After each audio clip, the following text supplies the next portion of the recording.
We the underdogs, underestimated, yeah. Underrated, we the underdogs, underestimated, we the underdogs, underestimated.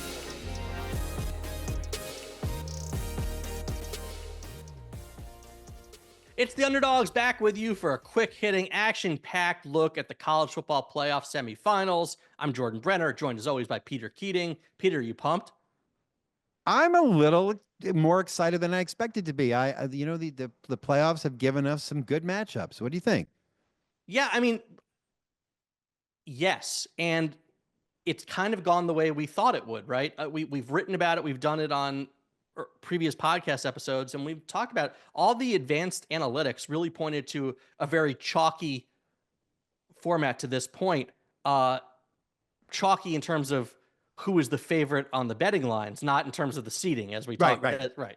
I mean, So, twists and turns because of the seedings, because of the rules. It's, you have the number one team in the country going up against the number 8 seed, and they were an underdog, even though they were undefeated. Right. A lot of twists and turns when it comes to that, looking about who's matching up with who according to where they were slotted. But in the end, the underlying numbers about which teams were better proved to be very accurate. Right. We had a very formulaic opening round. The quarterfinals, the biggest surprises were Arizona State, obviously nearly beating Texas. That was a surprise. And honestly, how thoroughly Ohio State dominated Oregon. Our numbers said Ohio State was a worthy favorite in that game, even as the 8 seed and Oregon was the 1.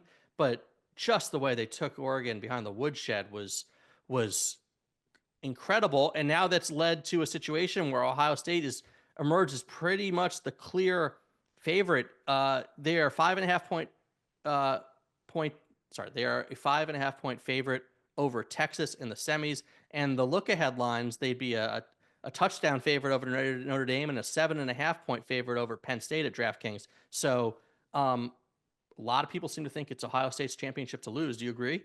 Yes. They're the best team in the country. They have a bunch of stars on offense, and they displayed their offensive wizardry against Oregon.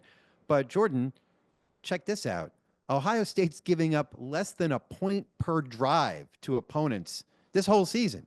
Their defense is at an astounding level. It didn't even have to operate at that level against Oregon. But once they get rolling on both sides of the ball, they're liable to crush, and I shouldn't say crush, but they're liable to outclass just about anybody. And one thing I want to point out is, after they lost to Oregon, early in the season, lost by 1 point in that game, where they all kind of malfunctioned at the end. They could have won that game easily, but they did give up almost 500 yards to Oregon. After that, they began blitzing. They began rotating new guys into the secondary. They took it to another level by reshuffling their talent in the middle of the season, even though they didn't really have to in order to do anything except beat the version of the Oregon team they lost to. So they're smart, too, and they have their best players on the field doing fairly incredible things. They've got 3 safeties who could start for anybody. So is there any case to be made that this is a little bit of recency bias with both teams, that we saw Texas barely get by against Arizona State, and that we probably saw the peak version of Ohio State last game, and that there's the actual difference between these teams may not be quite what it looked like last week? Yeah, except that the Ohio State game against Oregon was a response to the game that they played against Michigan, right? They did adjust. There is recency bias in thinking they're as good as they were, but they were as good as they were because they weren't as bad as they were the week before that. I think they're operating at peak efficiency, and I think that's what we're probably going to get in the next game or two that they play. I'm curious how creative Texas will and needs to get. Like, is this a game where we're going to see more of Arch Manning than we saw, against Georgia and against Clemson and against Arizona State, right? If things aren't working conventionally with the offense with Quinn Ewers, do you go to more situations where the more mobile Manning? Like, I think Steve Sarkisian is going to have to coach a little bit outside the box to make up for that talent gap. Well, they better, because for long stretches against Arizona State, it looked like they assumed they were going to be able to, because you could get the ball back. They assumed they weren't going to let Arizona State walk down the field, and they were just going to win by attrition, and that didn't work. So they better. Yeah. Let's go to the other game. Notre Dame is a 2.5 point favorite over Penn State. Obviously, Notre Dame coming off a very impressive win against Georgia in the Sugar Bowl. Penn State took care of business against Boise State. Where are you leaning here? Uh, Purely because of the way the numbers are shaking out, I like Penn State as a Oh, narrow underdog, just because the under is very low. I could easily see this being a defensive battle. I think the Penn State defensive line is the most impressive unit on the field. And I'm blown away. I read about Abdul Carter, but I hadn't seen him play much until the playoff season. Um, Penn State's defensive line is impressive, and I could just see them keeping it close. And in a close game, if it's the over under is like 45 in this game, something around there. If it's that low, and it's a narrow spread, I like the underdog just in general principles.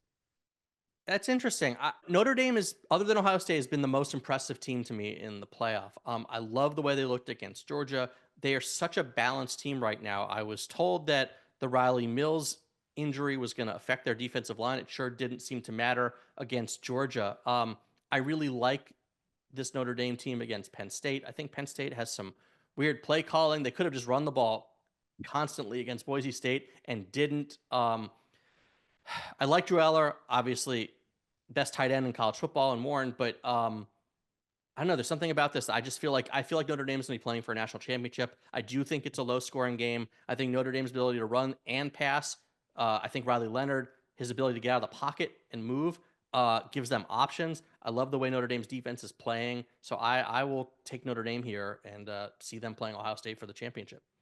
Overall, Jordan, the playoff came in. Playoffs always come in for all kinds of criticism, right? The edge of a playoff's always going to be a bubble with controversies. Mm-hmm. But I think we got some pretty good matchups. Apart from the weirdness of the 3 and 4 seeds, even the fact that the other conference champions got in. I mean, I'll go down fighting for Ole Miss. Ole Miss should have been in this playoff. They look great in the Gator Bowl, blah, blah, blah, blah, blah. But overall, it's been a pretty compelling couple of weekends. Yeah, I think the bottom line is we see what needs to be fixed, right? I have no problem continuing to give a bid to each of the 4 conference champions and a bid to the best team in the group of 5. But the seeding, just like in college basketball, the seeding should have nothing to do with that. Right. Just like when St. Peter's wins its conference, it's not then automatically a top 4 seed. It's a 15 or a 16. So Right. make those changes, make the bracket make a little more sense, keep iterating. This is a good thing. And yeah, you could say it's killed bowl games, but bowl games have been dead for a long time, to be honest. They're glorified exhibitions. So I like where we're headed. It sounds like you're picking Ohio State to win the championship. I'm going to just be different. I'm going to pick Notre Dame. That's because you love the Golics. I do. This shout out to Golic and Gojo and our weekly spot on their show on Fridays. Peter, you're up this week. I'll be ready. Oh, man. Well, maybe I should have picked Notre Dame. Yep. Sorry. All right. Well, until then, catch Peter on their show this Friday. Catch our podcast everywhere you get podcasts on the show on DraftKings Network. I'm Jordan. That's Peter. Enjoy all the football.